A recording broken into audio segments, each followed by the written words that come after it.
Halo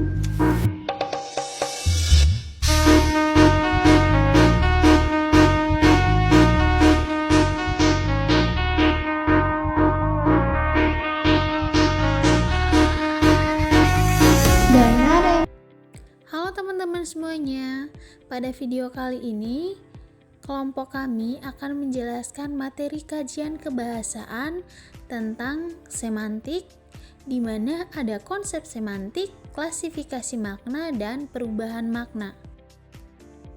Topik materi yang akan dibahas yaitu yang pertama tentang konsep semantik, yang kedua tentang klasifikasi makna, dan yang ketiga tentang perubahan makna. Pembahasan yang pertama yaitu tentang konsep semantik. Jadi, kata semantik itu berasal dari bahasa Yunani sema yang artinya tanda atau lambang. Nah, yang dimaksud dengan tanda atau lambang dalam semantik adalah tanda linguistik. Menurut Saussure, tanda linguistik terdiri dari komponen penanda yang berwujud bunyi dan komponen penanda yang berwujud konsep atau makna. Semantik disepakati sebagai istilah yang digunakan dalam bidang linguistik yang mempelajari tentang tanda-tanda linguistik dengan hal-hal yang ditandainya. Nah, semantik ini disebut sebagai bidang linguistik yang mempelajari hubungan antara tanda linguistik itu sendiri dengan hal yang telah ditandainya. Dengan kata lain, semantik merupakan bidang studi dalam linguistik yang mempelajari makna-makna yang terdapat dalam satuan-satuan bahasa. Dengan demikian, semantik secara gamblang itu dapat dikatakan sebagai ilmu yang mempelajari makna. Semantik merupakan ilmu yang menelaah lambang-lambang atau tanda-tanda yang menyatakan makna, hubungan makna yang satu dengan makna yang lain, dan pengaruhnya terhadap manusia dan masyarakat. Oleh karena itu, semantik mencakup makna-makna kata, perkembangan, dan perubahannya. Pembahasan selanjutnya tentang klasifikasi makna. Makna adalah bagian yang tidak terpisahkan dari semantik dan selalu melekat dari apa yang kita tuturkan. Menurut Ullmann dalam Monsieur Pateda, mengemukakan bahwa makna adalah hubungan antara makna dengan pengertian. Makna diklasifikasikan dalam beberapa jenis, yaitu yang pertama makna leksikal. Makna leksikal adalah makna yang sebenarnya atau makna yang sesuai dengan makna yang ditangkap indera manusia. Misalnya, kata kuda memiliki makna leksikal, yaitu sejenis binatang berkaki 4 yang bisa dikendarai. Yang kedua, makna gramatikal. Makna gramatikal adalah makna yang baru ada kalau terjadi proses gramatikal seperti aplikasi, reduplikasi, dan komposisi. Misalnya, pada proses afiksasi prefiks, ber dengan kata dasar baju, maka akan melahirkan makna gramatikal yaitu mengenakan atau memakai baju. Berikutnya kita masuk dalam makna kontekstual.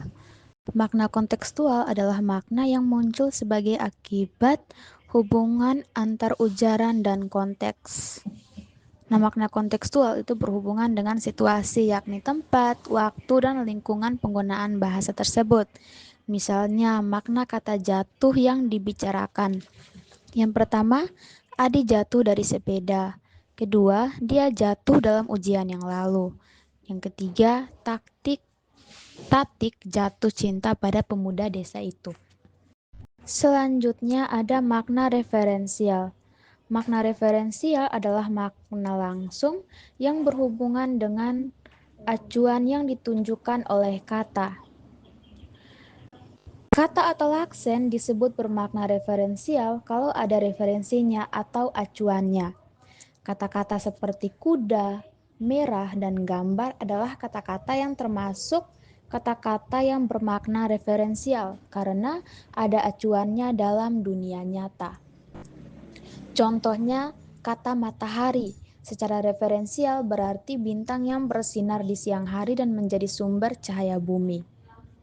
Berikut ada makna denotatif.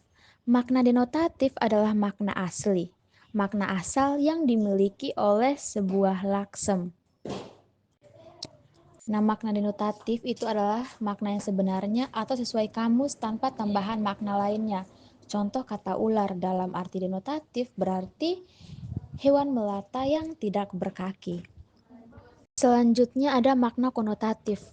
Makna konotatif adalah makna yang muncul sebagai akibat asosiasi perasaan pemakai. Bahasa terdapat kata yang didengar dan yang dibaca. Contohnya pada kata ular, dalam arti konotatif bisa berarti seseorang yang licik atau suka menipu. Makna selanjutnya ada makna kognitif. Makna kognitif adalah makna yang ditunjukkan oleh acuannya.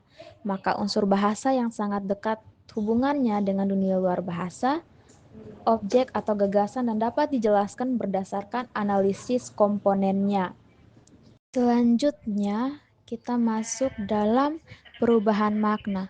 Perubahan makna adalah pergeseran makna atau aslinya ke makna yang seterusnya akibat dari perubahan waktu yang menyangkut pelemahan, pembatasan, penggantian, dan faktor-faktor perkembangan bahasa. Nah, akibat dari hal tersebut timbullah beberapa macam pergeseran makna seperti meluas, menyempit, perubahan total, penghalusan, dan pengerasan. Topik selanjutnya ada sebab-sebab perubahan makna. Terdapat kurang lebih 7 sebab dari perubahan makna, yaitu yang pertama ada perkembangan ilmu pengetahuan dan teknologi. Olesher mengemukakan bahwa perkembangan dalam ilmu pengetahuan dan teknologi dapat menyebabkan terjadinya perubahan makna dari sebuah kata. Di sini sebuah kata yang tadinya mengandung konsep makna sebagai sesuatu yang sederhana tetap digunakan walaupun konsep makna yang dikandung telah berubah sebagai akibat dari pandangan baru atau teori baru dalam suatu bidang ilmu atau sebagai akibat dalam perkembangan teknologi. Sebagai contoh perkembangan dalam bidang ilmu pengetahuan, kata sastra dari makna tulisan sampai pada makna imajinatif. Sebagai perkembangan teknologi, kata berlayar bermakna perjalanan di laut yang menggunakan perahu yang mempunyai layar. Yang kedua ada perkembangan sosial dan budaya. Perkembangan dalam masyarakat berkenaan dengan sikap sosial dan budaya juga menyebabkan terjadinya perubahan makna. Kata saudara misalnya, pada mulanya berarti seperut atau orang yang lahir dari kandungan yang sama. Tetapi kini kata saudara juga digunakan untuk orang lain sebagai kata sapaan yang diperkirakan memiliki sederajat baik usia maupun kedudukan yang sama. Yang ketiga ada perkembangan bidang pemakaian. Kata-kata yang menjadi kosakata dalam bidang tertentu dalam kehidupan dan pemakaian sehari-hari dapat dibentuk dari bidangnya dan digunakan dalam bidang lain atau menjadi kosakata umum. Oleh karena kata-kata tersebut memiliki makna baru atau makna lain di samping makna aslinya. Misalnya kata menggarap yang berasal dari bidang pertanian juga digunakan dalam bidang lain, misalnya dalam menekuni pekerjaan, usaha, dan lain sebagainya. Poin yang keempat adanya asosiasi.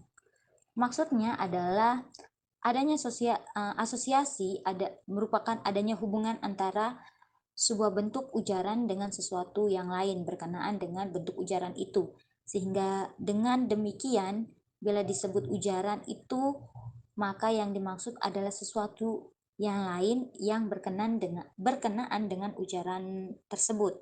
Misalnya kata amplop, maknanya adalah pembungkus surat dan amplop dapat diasosiasikan menjadi uang sogok. Poin yang kelima ada pertukaran tanggapan indera. Alat indera kita yang 5 sebenarnya sudah mempunyai tugas-tugas tertentu untuk menangkap gejala-gejala yang terjadi. Umpamanya rasa pahit, getir, dan manis harus ditangkap oleh alat perasa yaitu lidah. Rasa panas, dingin, dan sejuk harus ditangkap oleh alat perasa yaitu kulit. Gejala yang berkenaan dengan cahaya seperti terang, gelap, dan remang-remang harusnya ditangkap oleh alat indera. Namun dalam penggunaan bahasa banyak terjadi kasus pertukaran tanggapan indera yang satu dengan yang lain. Rasa pedas misalnya harusnya ditangkap oleh indera perasa lidah, tertukar menjadi ditanggap oleh alat indera pendengaran seperti tampak dalam ujaran kata-kata cukup pedas. Poin yang keenam ada perbedaan tanggapan, yaitu bahwa setiap unsur leksikal atau kata sebenarnya dalam sinkronis telah mempunyai makna leksikal yang tetap. Namun karena pandangan hidup dan ukuran dalam norma kehidupan di dalam masyarakat, maka banyak kata yang memiliki nilai rasa yang rendah, kurang menyenangkan. Ada juga yang memiliki nilai rasa yang tinggi atau menyenangkan. Kata bini dewasa ini dianggap nilai rasanya rendah dibandingkan kata istri dianggap nilai rasanya lebih tinggi. Dan poin yang keenam atau yang terakhir itu adanya penyingkatan. Dalam bahasa Indonesia ada sejumlah kata atau ungkapan yang sering digunakan, maka kemudian tanpa diucapkan atau dituliskan secara keseluruhan, orang sudah mengerti maknanya. Oleh karena itu, orang sering menggunakan singkatan daripada menggunakan bentuk utuhnya. Misalnya, kalau orang mengucapkan ayah meninggal, tentu maksudnya meninggal dunia. Begitu juga kata berpulang, tentu maknanya berpulang ke rahmatullah. Jenis-jenis perubahan makna, terdapat 5 jenis perubahan makna. Yang pertama ada makna meluas, yaitu gejala yang terjadi pada sebuah kata atau laksem yang pada mulanya hanya memiliki satu atau sebuah makna, tetapi karena berbagai faktor menjadi memiliki makna-makna lain. Misalnya, kata saudara. Pada mulanya, kata saudara bermakna seperut atau sekandungan. Namun kemudian berkembang maknanya menjadi siapa saja yang ada pertalian darah atau sepupu atau orang yang dianggap saudara. Yang kedua ada makna menyempit. Adalah gejala yang terjadi pada sebuah kata yang pada mulanya mempunyai makna yang cukup luas, kemudian berubah menjadi terbatas pada sebuah makna saja. Misalnya kata sarjana. Kata sarjana pada mulanya bermakna orang yang berilmu, tetapi sekarang kata sarjana hanya diperuntukkan bagi orang yang telah menempuh pendidikan tinggi. Yang ketiga ada perubahan total, yaitu berubahnya sama sekali makna sebuah kata dari makna asalnya. Sebagai contoh perubahan kata ceramah, maknanya cerewet atau banyak cakap. Tetapi sekarang kata ceramah bermakna pidato atau uraian. Yang keempat ada penghalusan makna. Penghalusan makna adalah perubahan makna meluas, menyempit, atau berubah secara total yang dihubungkan dengan makna yang menjadi halus. Yang kelima ada pengasaran makna, yaitu usaha untuk menggantikan kata yang maknanya halus atau yang bermakna biasa dengan kata yang maknanya kasar. Usaha atau gejala pengasaran ini biasanya dilakukan orang dalam situasi yang tidak ramah atau untuk menunjukkan kejengkelan. Misalnya kata atau ungkapan masuk kotak dipakai untuk menggantikan kalah, seperti dalam kalimat King sudah masuk kotak. Begitu juga dengan kata menjebloskan yang dipakai untuk menggantikan kata memasukkan, seperti dalam kalimat polisi menjebloskan ke dalam sel.